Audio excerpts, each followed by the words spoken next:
Hi everyone. So today we're going to make a drawstring bag. For this project you are going to need fabric. This is an old sheet. You are going to need scissors and pin, a needle, and a safety pin. You will also need yarn or ribbon. So for your fabric, make sure that you don't use felt. Felt is way too thick. So you're first going to measure a rectangle. So I just folded this in half, and then I can make a little clip. And this fabric tears very easily, and it tears evenly. So there we go. And next what you're going to do is measure the drawstring. So I have some yarn here, and I find the end of the yarn, and I'm going to measure the long side of the rectangle. So I am just going to put it right like this and measure. It doesn't have to be exact. You can make it just about. So that's one length, and then I double that right there, and I'm just going to make a cut right here. Okay, set this aside because you're going to use it later. Okay, next we're going to pin the fabric. So on this fabric here, there is a right side, that's the pretty side, and a wrong side. So I'm going to take the right side, or the pretty side, and I'm going to make a little fold right here. It's about an inch. Once you get the fold, then you're going to take your pins and you're going to pin it along the edge. So 4 or 5 pins should be enough. Okay, so we have it pinned. You can see this. So this is how this is folded in. The pins have some space here. Next, what you're going to do is you're going to sew. So this is your first seam, and you can do this by the machine if you have a sewing machine at home. But if you don't, it's okay because you can sew it by hand. For those of you who are sewing by hand, I'm going to measure. Remember, we did this in class.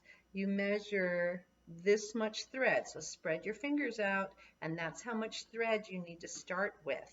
It seems really long, but you really need to have about that much. So you'll notice I had to put my glasses on so that I could see. Now I'm going to thread my needle. So the thread goes in the needle, and I pull it all the way through.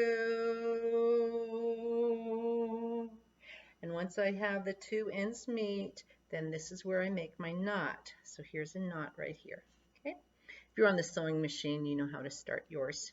Okay, now we're going to sew, and I want you to sew as close to this edge, this loose edge, as possible. If you're sewing by hand, here's what I want you to do, is this first stitch goes down. That way the knot is on the inside.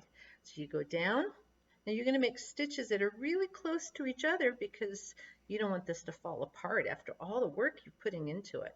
So you're going to make stitches, and remember, this is a running stitch or a straight stitch. You have to go up and down and up and down and up and down. So just take your time. Nobody's in a hurry. So just go up and down. You're going to sew all the way across. Okay, those of you who sewed on the machine, make sure you make a knot at the end, and you know how to do that. If you're sewing by hand, you've sewn all the way to the end, and here's one way you can make a knot, is you sew up and down in the exact same place for 3 to 4 stitches. And that should make a good enough knot. Make sure that your last stitch, that your needle is on the inside of the fabric, and then you're going to cut that. And then you have, this is what we call a casing. And so there's a space in there. You can probably even put your little finger in there, okay? So next, you're going to take your fabric and you're going to fold the right sides or the pretty sides together.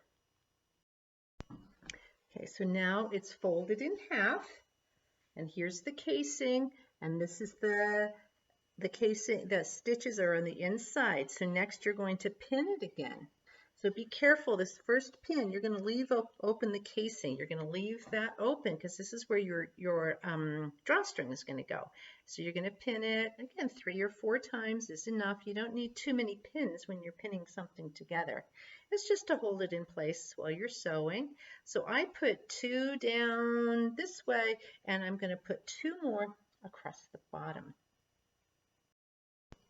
So you'll notice that you don't have to pin this side because you're not going to sew this because this is on a fold. So you've sewed, here's the opening, you're going to sew down here now, and you're going to sew over here. So those of you who are sewing by hand, again, you're going to take your needle, you're going to rethread it, get that long thread, and you have your knot in there. And when you first start sewing, make sure you don't sew this together because this is where we're going to put that yarn in later. So again, you're just going to take some stitches about 1 inch or 1/2 inch from the outside edge and take it slow. Again, you're not in a hurry. If this takes you a long time to do, you can pause and come back later. So you're just going to sew all the way down one side. You're going to sew down this side. When you get to the bottom, you're going to sew across that bottom edge as well. Okay? Okay, so now you've sewn down this side, and you've sewn down this side, and you have a knot at the end. Remember that you have to make that knot, and then you're going to take your pins out because you don't need them anymore. Now the next thing you're going to do is turn this right side out. So one thing that I like to do on these corners here, make sure you don't snip the seam, but you can just cut off the corners so they're like this. Okay, that wasn't very even, but I'm just going to snip that corner off. Okay, so here's your bag. Now you're going to turn it right side out. So you're going to flip it, and then you use your fingers to point out those, push the corners out. See, this even looks like a mini pillowcase, doesn't it? Okay, so there's your bag. Next, you're going to take your yarn, and you're going to make a knot at one end. And the reason you're going to take that knot is because you have to next take your safety pin, and you're going to put that safety pin through the knot like this. So next, you're going to thread your safety pin with the yarn attached into that hole in the casing. So I'm going to push it through. Push it through. So I push here and I pull this away, and I'm going to do that all the way around. Okay, let's see. I'm going to do that until it comes out the other side. Okay, there it is. I see the other end, and then I can pull this through. I get those about even, and then I'm going to take that safety pin off there. Okay, and then what I like to do as well is I tie a knot in these two ends. And the reason I do that is so that that thread or that yarn doesn't slip to the inside. And there you go. You have your drawstring bag. I can't wait to see what yours looks like. Have fun!